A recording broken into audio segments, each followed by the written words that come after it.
Have you ever felt like you're speaking, but no one's really listening? That you try to share something important, but it just doesn't land? The difference between people who attract others and those who seem to push them away isn't about some secret charisma. It's about presence and vibration. Magnetic communication isn't a set of manipulation tricks. It's about aligning your inner energy with your outer expression. It's about speaking from a place of deep authenticity, where your words carry not just meaning, but conscious intention.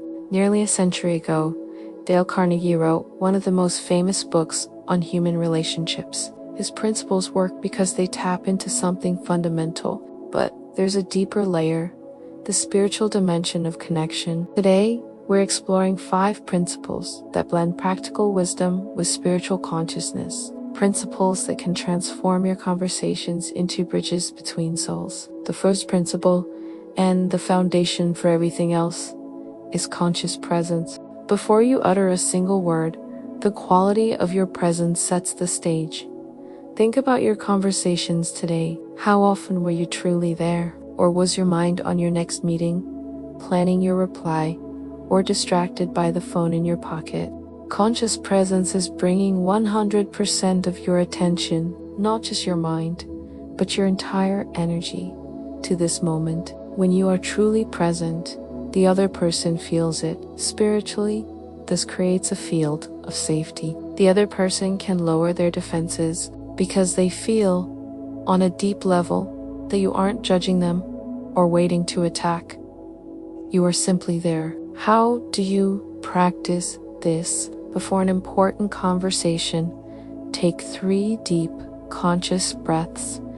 Feel your feet on the ground. This simple act anchors you in the present and changes the entire dynamic. During the chat, if your mind wanders, just gently bring it back. No judgment. A friend of mine, Marina, felt invisible at work. Her ideas were always overlooked. When she started practicing conscious presence, putting her phone away, maintaining real eye contact, breathing before speaking, the change was dramatic. The exact same ideas, delivered with presence, suddenly started to have an impact. Principle number 2 is energetic empathy. This is about tuning into the other person's frequency. Dale Carnegie talked about seeing things from their point of view. Let's take that a step further. Energetic empathy is feeling the emotional state of another person without getting lost in it. It's not about agreeing with them. It's about recognizing the validity of their experience. When someone is talking, listen beyond the words. What's the energy behind them? Is it anxiety? Enthusiasm? Is there fear disguised as anger? You don't need to call it out. Just recognize it internally. This person is hurting, or this person is excited but scared.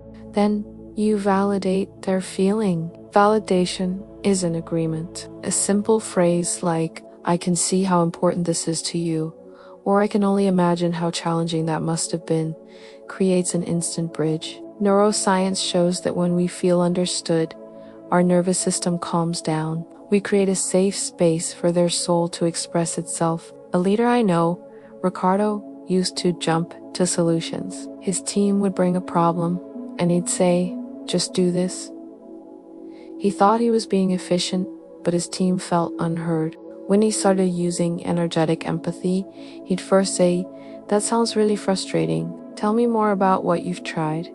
His team suddenly felt seen, and because of that, they became far more open to his suggestions. The third principle is using a person's name as a portal of recognition. Carnegie said, "A person's name is the sweetest sound in any language," and he was right.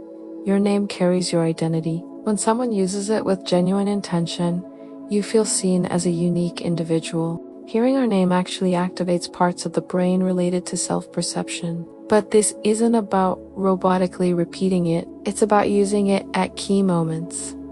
When you greet someone, ask an important question, or acknowledge something they've shared. "Maria, I really appreciate you sharing that." Hits so much differently than just, "I appreciate you sharing that." Spiritually, when you use someone's name, Do it with the intention of recognizing their soul, the essential being behind the personality. This intention is transmitted energetically. Having trouble remembering names? It's usually a lack of presence. When introduced, silently repeat the name 3 times while looking at the person. If you forget, it's okay to ask, "I'm so sorry. What was your name again? I want to make sure I get it right." This shows you care. It doesn't show weakness. Principle 4 is deep listening, silencing the ego to hear the soul. This is where most of us fail because we're conditioned to wait for our turn to speak. While someone else is talking, we're busy planning our rebuttal, thinking of a similar story from our own life, or forming a counter-argument. That's not listening, it's waiting to talk.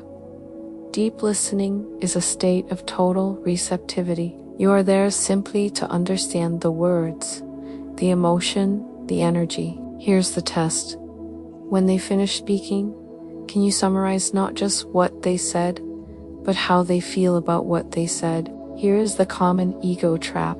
Someone says, "I finally bought my first apartment." The ego-driven response is, "That's awesome. You know, when I bought mine, it was so crazy," because you've just hijacked their moment and made it about you. The conscious response, "That is an incredible achievement. How are you feeling? Tell me about the journey to get here." You keep the focus on them, you honor their victory, and you deepen the connection. Also, learn to love the pause. When you ask a question, don't rush to fill the silence. That quiet space is where the deepest truths often emerge. Finally, Principle 5 integrates everything. Intentional communication. This is when your words, your energy, and your purpose are in perfect alignment. You can say, "I'm happy to see you," but if your arms are crossed, your tone is flat, and your energy is closed off, the other person will feel the conflict. Our nervous systems are brilliant at detecting this inconsistency. Research famously shows that words only account for about 7% of impact. Your tone of voice is 38%, and your body language and energy are 55%. What truly matters is the energetic intention behind it all. Before you communicate something important, do a quick internal check. What is my real intention here? Is this coming from my ego or my core self? If you feel a mismatch, just pause, breathe, realign yourself before you speak. This is especially key for difficult feedback. Use a structure of energetic elevation. Start by recognizing something genuinely positive, then share the constructive point with clarity and compassion. And finish by reaffirming your confidence in them. This isn't manipulation. It's communicating in a way that allows someone to hear you without their defenses shooting up. These 5 principles aren't just for big moments. They're a way of life. For the next 7 days, I have a challenge for you. Pick one person you interact with regularly and consciously apply these principles. Be 100% present. Practice energetic empathy. Use their name with intention. Listen deeply. Align your words and your energy. And just observe what changes in your connection with them. And more importantly, in yourself. True magnetic communication isn't about being slick or charming. It's about being truthful.